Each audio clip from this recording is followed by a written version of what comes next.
안녕하십니까. 맥체인 성경 읽기 창세기 24장, 마태복음 23장, 느헤미야 13장, 사도행전 23장입니다. 첫 번째 창세기 24장, 본문 이해에 도움이 되는 배경과 맥락을 소개합니다. 창세기 24장은 아브라함이 이삭을 위해 리브가를 아내로 맞이하게 되는 과정을 기록합니다.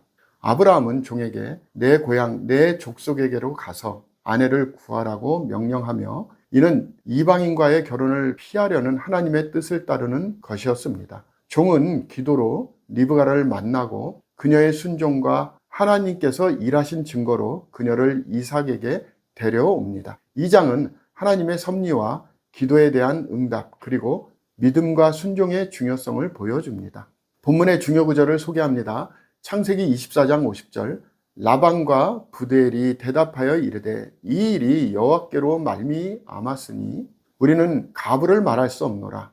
본문을 적용하는 데 도움이 되는 가이드라인입니다. 우리는 삶의 중요한 결정에서 하나님의 인도하심을 구하며 기도로 하나님의 뜻을 분별해야 합니다.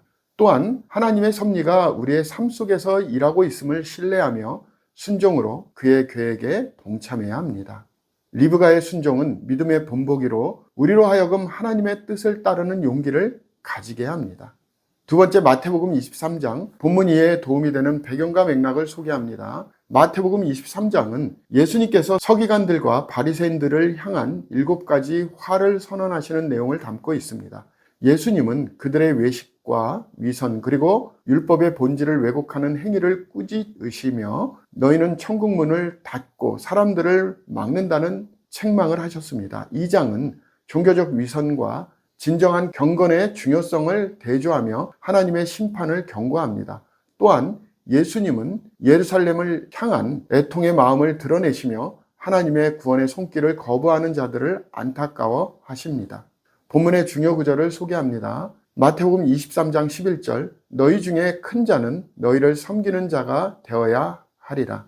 본문을 적용하는 데 도움이 되는 가이드라인입니다. 우리는 외식과 위선을 버리고 진정으로 하나님과 사람을 섬기는 삶을 살아야 합니다. 예수님의 경고를 통해 우리의 신앙을 돌아보며 겸손과 진실로 하나님의 뜻을 이루어야 합니다. 교회와 공동체 안에서 섬김의 본을 보이며 하나님의 은혜를 전하는 삶을 살아야 합니다. 세 번째 본문 느헤미야 13장입니다. 본문 이해에 도움이 되는 배경과 맥락을 소개합니다. 느헤미야 13장은 느헤미야가 예루살렘으로 돌아와 백성들의 신앙적 타락을 바로잡는 장면을 기록합니다. 그는 성전에서 도비아의 방을 제거하고 안식일을 거룩히 지키며 이방인들과의 결혼을 금지하는 개혁을 단행했습니다. 백성들이 하나님의 언약을 잊고 다시금 불순종으로 돌아가는 모습을 보며 느헤미야는 강력한 조치를 취했습니다. 이 장은 신앙의 순결과 거룩을 유지하기 위한 헌신을 강조합니다. 본문의 중요 구절을 소개합니다. 느헤미야 13장 14절 내 하나님이여 이 일로 말미암아 나를 기억하옵소서. 내 하나님의 전과 그 모든 직무를 위하여 내가 행한 선한 일을 도말하지 마옵소서. 본문을 적용하는 데 도움이 되는 가이드라인입니다. 우리는 하나님의 기준에 따라 신앙을 지키고 타협 없이 거룩한 삶을 살아야 합니다. 느헤미야의 결단을 본받아 우리의 삶과 공동체에서 하나님의 말씀에 어긋나는 것을 제거하며 믿음을 새롭게 해야 합니다. 특히 우리의 예배와 삶이 하나님께 온전히 드려지는 거룩한 헌신의 모습이 되어야 합니다.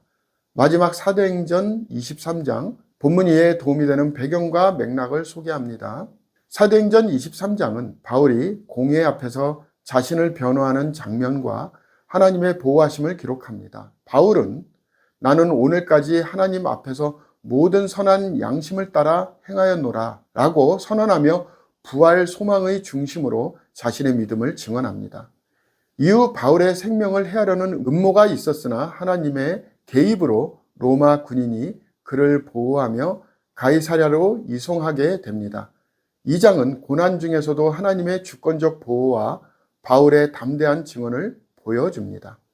본문의 중요 구절입니다. 사도행전 23장 11절 그날 밤에 주께서 바울 곁에 서서 이르시되 담대하라. 내가 예루살렘에서 나의 일을 증언한 것 같이 로마에서도 증언하여야 하리라 하시니라. 본문을 적용하는 데 도움이 되는 가이드라인입니다. 우리는 믿음의 위협과 어려움 속에서도 담대하게 복음을 증거해야 합니다. 바울처럼 하나님의 보호와 인도하심을 신뢰하며 복음 전파를 위한 하나님의 계획을 따르는 삶을 살아야 합니다. 우리의 삶이 고난 가운데에서도 하나님의 증언의 도구로 사용되기를 기도해야 합니다. 감사합니다.